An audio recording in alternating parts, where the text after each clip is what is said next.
Assalamu alaikum warahmatullahi wabarakatuh, com você, Sheikh Rodrigo, nessas reflexões diárias sobre versículos ditos do profeta Muhammad sallallahu alaihi wasallam, que falamos durante as orações. Bom, tem uma sura do Coran que ela tem 3 versículos. A maior parte, quase todos os muçulmanos sabem ela decora. E é interessante você também memorizar. Se memorizaste, já memorizou essa sura, vamos saber seu significado. Essa sura tem 3 versículos. 3.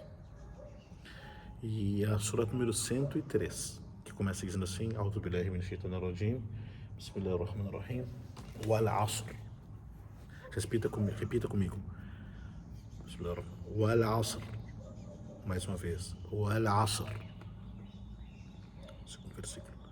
Innal insana lafi khusr. Innal insana lafi khusr. Terceiro versículo.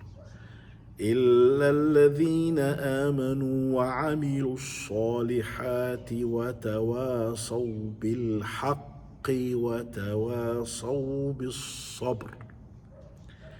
إلا الذين آمنوا وعملوا الصالحات وتواصوا بالحق وتواصوا بالصبر. Significa Wal Asr, pela época, pelo tempo, pelas horas da tarde. Deus, Allah está jurando pela época, pelo tempo, não é? E o tempo é o maior capital do ser humano, a maior coisa nessa vida, e que a pessoa possui é o tempo, é a época que ele vive, a situação agora. Innal insana, que o ser humano está lafi khusr. Khusr é perdição, vai se perder, se extraviar. Illa alladhina, exceto aqueles que acreditaram, fizeram as boas ações, recomendaram mutuamente a verdade e recomendaram mutuamente uns aos outros o sabr, a paciência e a perseverança.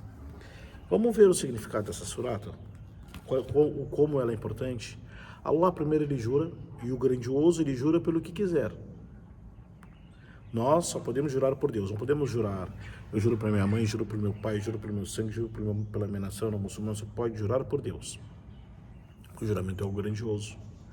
Então o profeta Muhammad sallallahu alaihi wasallam, que o profeta Muhammad disse: quem for jurar algo, que jure por Deus ou fique em silêncio. Mas você não pode jurar em vão, usar a palavra de Deus em vão. Allah disse no Corão: Wal Asr. Allah jura, ele não precisa jurar, mas ele jura para dizer que isto que vai vir depois é grandioso. Pelas horas da tarde, pela época, que o ser humano, todos os humanos estão no caminho da perdição. Significa que todos os humanos, se foram deixados na situação que estão, sem orientação, sem serem encaminhados, sem a revelação de Deus, estarão no caminho fadados à perdição. Todos os humanos que não forem orientados por Deus irão se perder. Todos os humanos que não forem protegidos por Deus irão se perder. Todos os humanos, sem exceção, todos, se não tiverem a misericórdia de Deus, irão se perder. Todos os humanos que não estiverem sob a proteção divina irão se perder. Todos os humanos, sem exceção, estão no caminho da perdição. Isso está no Corão. Daí vem uma exceção. Illa, exceto, alladhina, aqueles que creram e praticaram as boas ações. Agora vamos parar aqui no versículo. Exceto aquele que crer e praticou os bons atos. Exceto aqueles que tiveram fé. Porque iman vem de fé, falamos em outro momento. Iman é fé. E a fé no Islã, iman, presume-se, é um dos componentes da fé, a certeza, a convicção, o conhecimento, a segurança. Isso é fé no Islã. Exceto aqueles que tiveram fé, que acreditaram. Então todos os humanos estão fadados à perdição, exceto aqueles que acreditaram. Mas acreditaram o quê? Acreditaram naquilo que Deus revelou. Que coisa linda, os pássaros cantando, os pássaros estão falando Subhanallah, estão falando Amém, viu? Exceto aqueles que tiveram a fé, que acreditaram. Acreditaram o quê, meu Deus? Acreditaram naquilo que Deus disse para ser acreditado. Acreditaram em Deus, seus nomes, seus atributos.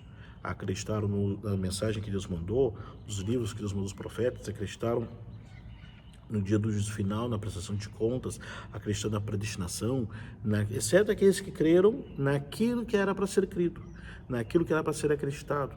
E como nós vamos saber através da revelação de Deus? Exceto aqueles que acreditaram naquilo que Deus revelou a seu mensageiro Muhammad, e ao Corão e a sua Sunna. Exceto aqueles que creram, né? Iman, fé, aquela fé que está firme no coração, pronunciada pela língua e demonstrada em ação, tá bom? Exceto, não é algo teórico, acredita e deu, porque o versículo seguinte fala, aqueles que acreditaram e praticaram os bons atos, acreditar, tiveram fé e praticaram, ou seja, a fé é o que impulsionou, a fé foi o motivo, a fé foi a causa das boas ações. Muitas pessoas fazem boas coisas, boas ações, atos bondosos, magníficos, mas a motivação deles não é a fé em Deus, não é a fé no mensageiro, não é a fé no dia do juízo final, não é a recompensa de Deus. Pode ser algum interesse qualquer, um interesse mundano, um interesse passageiro, pode ser para ganhar curtida, like, para ser reconhecido.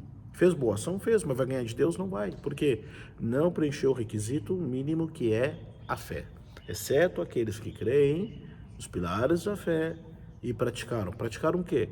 Praticaram aquilo que era para ser feito. E outra coisa, deixar de fazer, abster-se daquilo que Deus diz para não fazer também é uma boa ação. As pessoas acham que fazer boa ação é só fazer caridade. Não, cara. Não. Caridade faz parte da boa ação, mas a ação não é caridade. Tem mais, a oração, o jejum, ler o Corão, isso são boas ações que é entre a pessoa e Deus. Agora tem boas ações entre a pessoa e as pessoas. Tem boas ações que é entre a pessoa e a própria ela mesma. Por exemplo, eu não consumir aquilo que ela proibiu, não comer carne de porco, não beber, aquilo que não interfere em ninguém. O que eu fizer ou deixar de fazer não interfere em ninguém, mas é um compromisso entre eu e Deus, a pessoa é cobrado. Por exemplo, a oração. Eu não vou rezar, estou em casa deitado, não vou rezar. Interferiu em alguém? Não. Atrapalhou a vida de alguém se você rezou? Também não. Mas é uma boa ação entre você e Deus. Você está cumprindo o mandamento de Deus. Né? Então, muitas pessoas acham que fazer boa ação é só fazer o bem e resumem a boa ação em caridade, em dar dinheiro. Gente, para começar, não era nem para ter pobre, não era nem para ter miséria. Então, fazer as boas ações é muito amplo, né?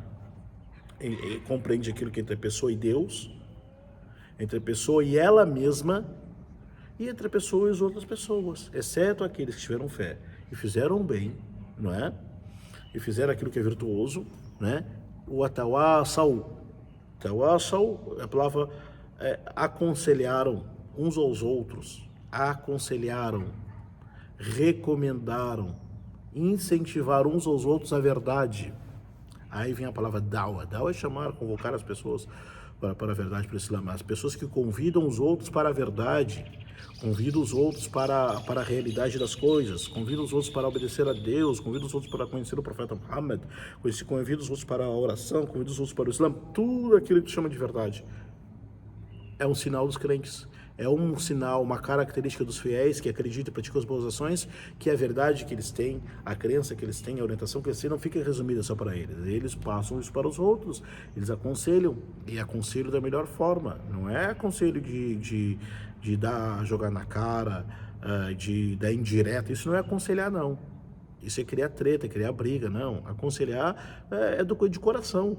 E a pessoa escolhe a palavra certa, o momento certo, é a pessoa certa. Às vezes eu posso não ser a melhor pessoa para falar esse certo assunto para aquela pessoa, e vice-versa. Então, a palavra tawassau bil haqq é uma característica dos fiéis que praticam as boas ações, porque eles incentivam uns aos outros a verdade. Eles incentivam as pessoas a aprender, a conhecer e praticar, e também falam para as pessoas, não faça isso, não faça aquilo, porque isso é algo que Deus não gosta, isso que está errado, mas isso deve ser da melhor forma. Não é jogando direta, não é brigando, não é criando textão, não é provocando. E se a pessoa faz dawa, chama as pessoas, convoca as pessoas para a verdade, claro que ela vai ser perseguida, vão fazer fofoca dela, vão duvidar da intenção dela, vão acusá-la, vão fazer um monte de coisa dela. Para isso, a pessoa tem que ter sabr. O que é sabr? Paciência, perseverança, resiliência, resignação. Os sábios disseram que o sabr, a palavra sabr, tem 3 degraus, 3 níveis, 3 pontos do sabr. Primeiro, sabr, ter paciência, resistir, suportar, aguentar, para chegar a um objetivo maior. Sabr na obediência, sabr na desobediência, e sabr naquilo que Deus destinou. Vou explicar para finalizar. O que é o sabr na obediência? A pessoa, para jejuar, tem que ter sabr, tem que ter paciência. A paciência não é ficar esperando sentado sem fazer nada, mas é suportar, aguenta que vai vir o resultado. A oração, o jejum, o zakat, tudo isso precisa sabr. O que é o sabr? Não ficar se queixando. Não ficar dizendo por que eu estou fazendo isso. Não, aguenta, é tua missão, tem que fazer, vai fazer da melhor forma, se Deus quiser, até o final e vai ganhar recompensa. Então, sabr na obediência. Sabr na desobediência. Há muitas coisas as pessoas queriam fazer de pecaminoso, de haram, e não fazem, então elas se seguram. Sabr em segurar-se e não cair nos seus desejos passionais, carnais. E o terceiro, que é o mais difícil, sabr naquilo que Deus destinou. Naquilo que Deus mandou para a pessoa, seja bom ou ruim, tem que ter paciência. Então, o sinal, a característica dos fiéis que criam e praticam as boas ações, que elas aconselham, elas incentivam umas às outras naquilo que é verdadeiro, e também aconselham umas às outras as pessoas a terem resiliência, resignação, paciência, vai passar, Allah está preparando algo melhor para você, e assim por diante. Então, viu como a Surat al-Asr, se ela for dita, se ela for lida no sermão da sexta-feira, ela valeu como sermão? Imam Shafi'i dizia, se Deus tivesse mandado somente esta surata para os humanos, e eles refletissem, claro, seria suficiente como argumento. E vamos lá estudar a surata número 103, o Al-Asr. A aula ficou um pouco longa, mas espero que você tenha gostado e compartilhe esse vídeo se achou interessante. E até o próximo vídeo. Assalamu alaikum wa rahmatullahi wa barakatuh.